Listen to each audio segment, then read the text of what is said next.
Hi, my name is Chris. Who am I? Well, I'm nobody. I'm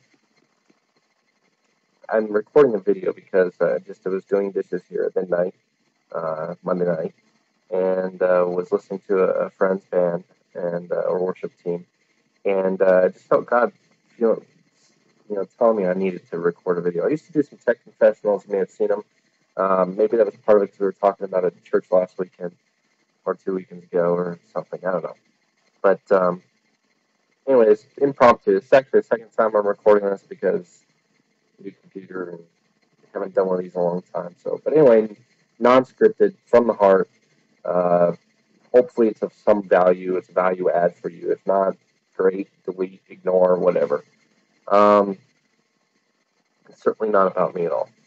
Um, I'm a sound tech.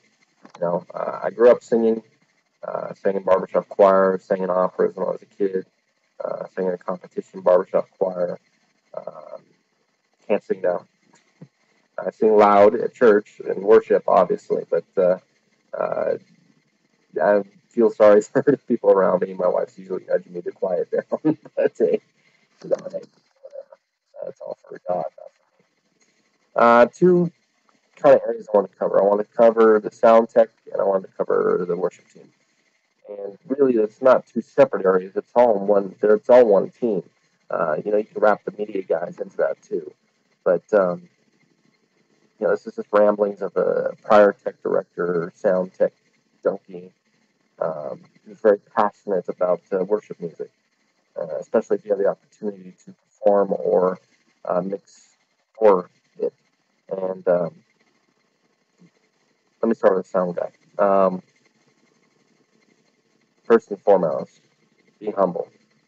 Um, I've been in experiences where I've had worship leaders come up and cuss me out. I've been in experiences where, excuse me, I've been right and they've been wrong. At least that's what I thought. I've been in experiences where I've just been completely humbled, where I thought I had it, and I just couldn't get it. I've had great mixes, and I've had horrible mixes, and I'm sure that not the rest of my mixes will be great, and not the rest of my mix. I'm sure that I have plenty of challenges ahead of me. Um, but one thing I will say that I have learned that I feel is most important for any sound tech that's going to be mixing for a worship team. You got to be there for God. You got to be there for what the ultimate purpose is, not for you. I mean, I'll admit, I kind of like the praise. I kind of like being told, man, it sounded good, man. The drums, oh my, it's so crisp, and my acoustic, man, the way you did this, and all the bass. Oh, I love to hear that. I love positive feedback. That's the sinful nature of me. But I'll tell you right now, the one thing that is most important is not about me, it's about God. And if you're sitting there thinking, oh man, I hope they like this, I hope they like this, I hope they like this, you're probably not going to have the best mix. Just, just a thought. Again, I could be completely wrong. Um, you're part of the team, sound tech. You're not just the guy behind the console or board, depending if you talk about analog, digital, whatever. Um, you have a skill, hopefully. You have a skill that has been given to you by God. Now, there's some talented people on stage, and I get to mix once or twice a month for some of the most talented musicians I've ever seen in my life. And they have skills. I can't, I attempt to learn how to play guitar once. I own a guitar or a bass. That's just my wife. But it's sitting upstairs and collecting dust. I attempt to learn to play drums. I got beat one and beat two down. I can't do a crash or a fill or anything like that. But hey, I can do beat one and beat two. Um, I just think about some of those musicians, how much time and effort they put into it. And, some of them are just so freaked out and scared, not just because they're on a stage, but because they're playing with certain people or, hey, they're actually doing it for God. They're not just ripping the latest, Guns N' Roses, Paradise City type stuff, you know, great song. Anyway, um, didn't have the right message, but great song. Anyway, music is a very emotional thing. Music is what's going to connect your congregation to your team. It's going to connect your your your worship to your message, and your message to your worship. It's going to set the tone, the mood, the whole kit and caboodle for the entire experience. And if you're not putting in that effort to at least make it sound the best you can,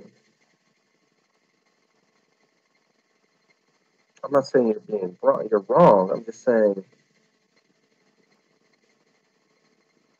that you're not fully using your potential.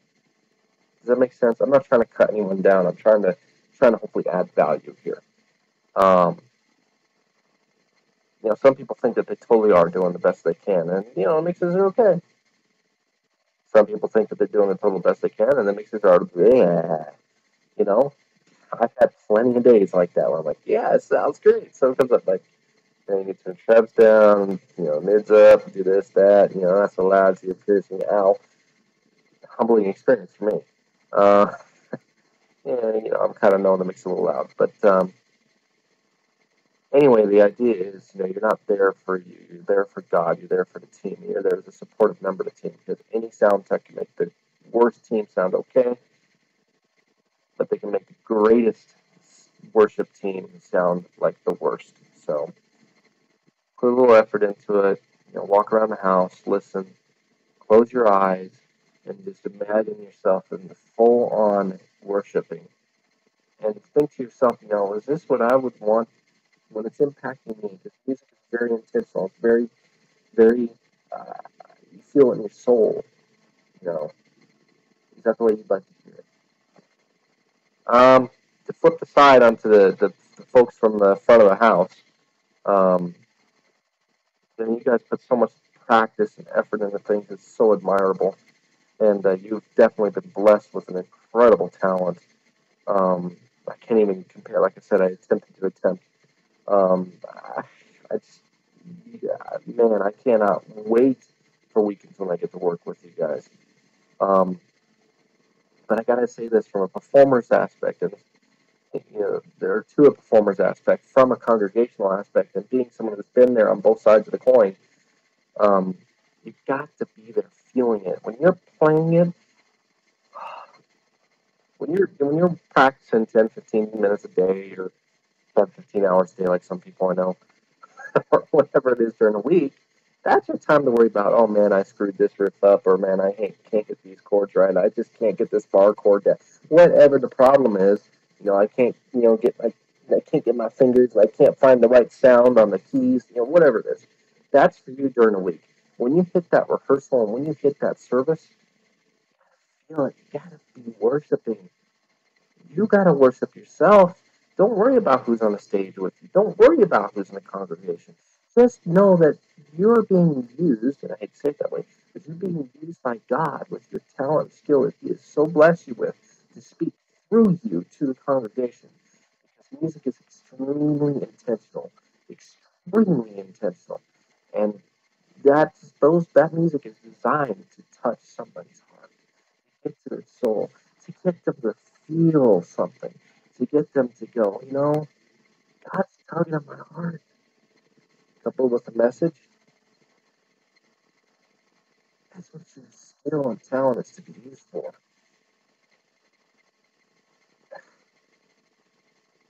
Awakening, very intentional song. Either the Hill song, or I think it's Chris Tomlin, I think. Very intentional song. Every single note is intentional. It's not just a blah, da. Every single one, every single note is extremely intentional. And that's the effort. That's what you're learning how to do during the week. And that's what you're putting together for people. And then when you get up and you worship and you're smiling and you're having fun, and maybe not dropping to a knee and getting all charismatic, but you're singing to God. And, when you're not playing the chord, when you're just backing up, you got your hands, you're singing to God, because that's who it's for. The connection is so much more deep. Anyway, that's 9 minutes and 56 seconds of rambling from a guy that has no basis or reason to ramble about anything at all. Just felt it was laid on my heart to give it to you guys. Hopefully it adds value. Hopefully it wasn't a complete waste of your time. Of course, use it for what it's worth. If you like it, great. If not, oh well, nothing. I'm still in. Anyway, guys, sure do love you. Sure do appreciate you. God bless you. Freedom.